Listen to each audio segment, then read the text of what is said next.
Hurricane Joaquin relentlessly beat down on the central and southern Bahamas, leaving in its wake devastation and displacing families. This week, the Tribune's Top 5 will take a look at the islands and what happened on the sidelines of relief efforts that are now underway. I'm your host, Krishna Virgil, and welcome to the Tribune's Top 5.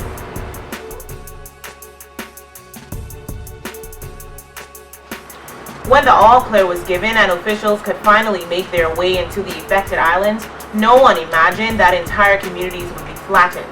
The damage expected to cost in the tens of millions of dollars. Anita Colley-Pratt cried out to God and then prepared herself to die inside of her home as Hurricane Joaquin relentlessly beat down on Acklands, leaving a path of destruction. And just as she had accepted this fate, Miss Pratt heard knocks on her door from 3 rescuers who had to wade through chest-high water to remove her. Miss Pratt, the island's deputy chief administrator, said 80% of Acklands has been destroyed from the Munster storm. The Tribune spoke to Miss Pratt during an interview at the island's airport on Monday. Several settlements remained inaccessible while others were without telephone service, which made communication with the outside world virtually impossible.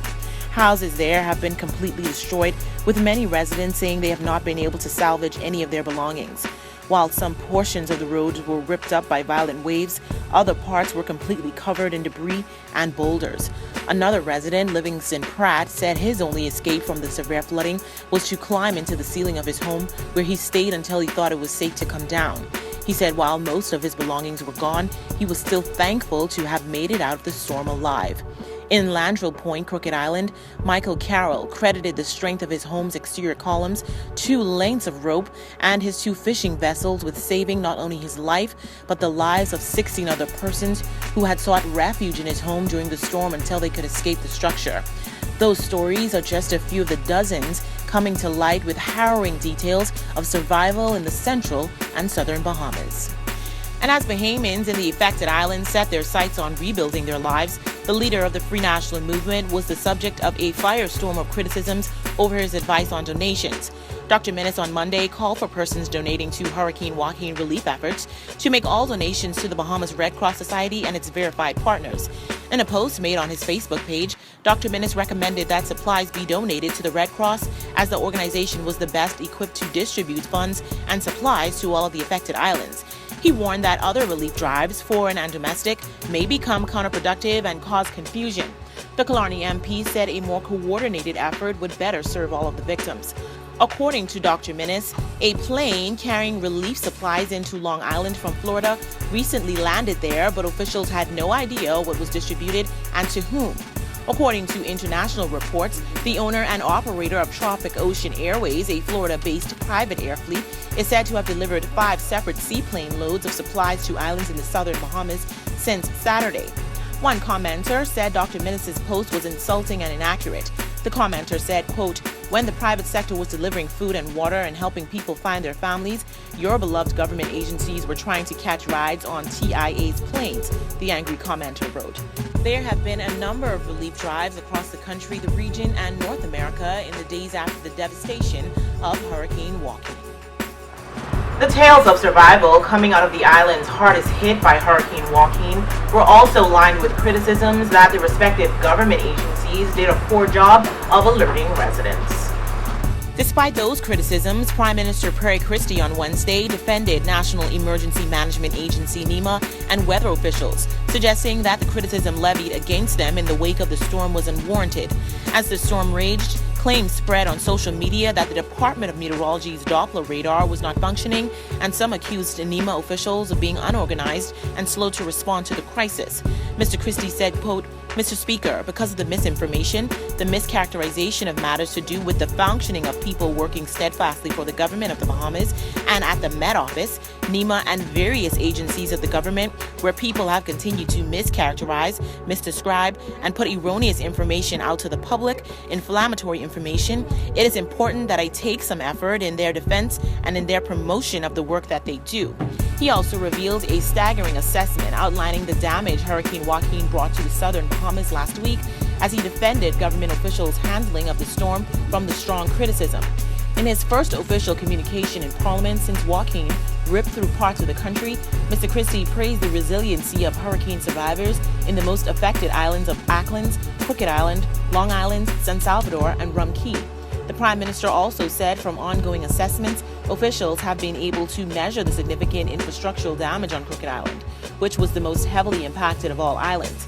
The damage there has caused the evacuation of 300 of its residents. The island suffered major damage from hurricane-force winds, flooding, and storm surges. 65% of the homes on the island received major damage, 25% sustained moderate damage, and 4% of the homes were completely destroyed, he said. Some homes had to be condemned. In addition, Mr. Christie said government schools on Crooked Island were completely damaged, while 50% of the state-owned buildings on the island received moderate damage. Following post-storm assessments, Crooked Island was hardest hit by Joaquin, leading to nearly 300 residents from the island having to be evacuated. Many areas there were left underwater and families homeless. But on Monday, 46 of the residents had to be flown into New Providence because they were in need of dire medical attention. The group consisted of mainly women and children who were in need of tetanus shots after receiving minor cuts and bruises. According to Police Commissioner Ellison Greenslade, some members of the group were evacuated by a crew in a Royal Navy helicopter, while a number of small aircraft operators later stepped in to help. This came after he made a public appeal on Twitter for the residents to be airlifted from the island. He told the Tribune if the evacuation did not take place, many residents would have to either sleep outside in flooded cars or in puddles of water. During a tour of the devastated community on Monday with an F&M delegation headed by Dr. Hubert Minnis, a nurse on the island told the Tribune that there were women and children who needed tetanus shots. However, she said as the necessary medication was not available there, the residents would need immediate airlift to the capital to be treated. When this newspaper arrived at Crooked Island, scores of residents had just been brought by helicopter from Landrill Point and surrounding settlements, which were completely inaccessible because of debris and flooding, to the Colonel Hill Airport. The scene there was somber as children clung to their mothers and others sat in disbelief that all of their possessions were completely lost due to Joaquin's strong winds and storm surges. Many of them said they were hungry and appealed to anyone who could help to send food, water, tarps, and other supplies to assist them in this time of need.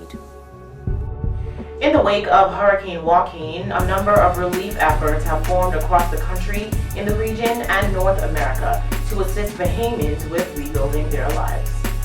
Save Ourselves, a collaboration with several private and corporate entities, has to date facilitated 103,000 pounds of supplies, which has been dispersed to Acklands, San Salvador, Long Island, Rum Key, Long Key, and Crooked Island. The Tribune Media Group has partnered with Head Knolls, Island Cellular, Super Value, Furniture Plus, New Oriental Laundry and Cleaners, Bahamas Red Cross, Bahamas Air, Mario's Bowling and Entertainment Palace, and others. So far, $225,000 in goods and supplies has been raised. The goal is $500,000. Additionally, hundreds of volunteers have gone out to the various islands to assist with distribution and rebuilding efforts. Joaquin has left families, especially those from Crooked Island, homeless. Those people have been evacuated to Nassau and remain in need of assistance for the coming months. Want to get in on the discussion? Well, here's how you can. Just log on to our website at www.tribune242.com. Like us on Facebook at the Tribune News Network. Send us a tweet at Tribune242 or subscribe to our YouTube page, Tribune242. The Tribune is encouraging you to donate to your favorite charity for relief efforts.